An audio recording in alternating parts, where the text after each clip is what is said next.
ομάδα, η στόχη φέτος είναι υψηλή και μακάρι να πραγματοποιηθούν. Νέο ξεκίνημα για το Φίλιππο. Και εγώ καλή επιτυχία, καλή χρονιά και πάντα τέτοια. Λοιπόν, δεν προλαβαίνουμε τα αντίληπτα. Τα σφυρίγματα ήταν το κάτι άλλο. Παίζαμε με λιγότερους παίκτες μόνιμα και εμείς και οι αντίπαλοι.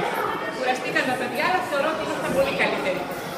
Έκτακτο το παιχνίδι, παιδιά, ευρωπαϊκού επίπεδου πιστεύω. Ο Φίλιππος είναι πάρα πολύ καλή ομάδα. Ήρθα να δω έναν εξαιρετικό παίκτη, το Φάνη Δελινιάννη. Έπαιξε πάρα πολύ καλά, είμαι πολύ ευχαριστημένη. Σας ευχαριστώ πολύ. Είδαμε μια ομάδα πολύ συγκροτημένη. Νομίζω ότι θα τα πάμε καλά φέτος. Εδώ είναι και η αρχή του πρωταθλήματος. Ήταν πάρα πολύ καλό το αποτέλεσμα. Μπράβο σε όλους τους συντελεστές, καταρχήν ας πούμε, τη διοίκηση του Φιλίππου, στον προπονητή, σε όλο το team που συνοδεύει την ομάδα. Ο Φίλιππος είναι μια δυνατή ομάδα, η ιστορία του είναι τεράστια, θα συνεχιστεί γιατί όλοι τον αγαπάμε και θα είμαστε κοντά του και δίπλα του. Θα πάμε πάρα πολύ καλά φέτος. Ήταν πολύ ωραίο παιχνίδι.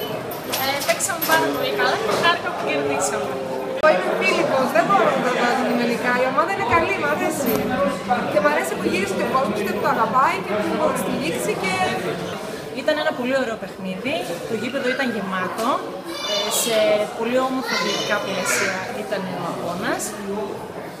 Ο Φίλιππος ήταν ανώτερος σε όλο το αγωνιστικό, σε όλη τη διάρκεια του παιχνιδιού.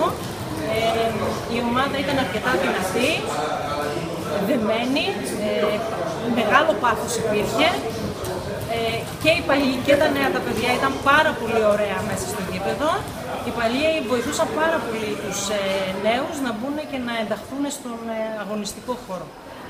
Πρεμιέρα σήμερα, πρώτη αγωνιστική, πήραμε τους 2 βαθμούς που θέλαμε, είμαστε πολύ ευχαριστημένοι και έχουμε ακόμα πολύ χρόνο μπροστά μας να δουλέψουμε και να γίνουμε ακόμα καλύτερα.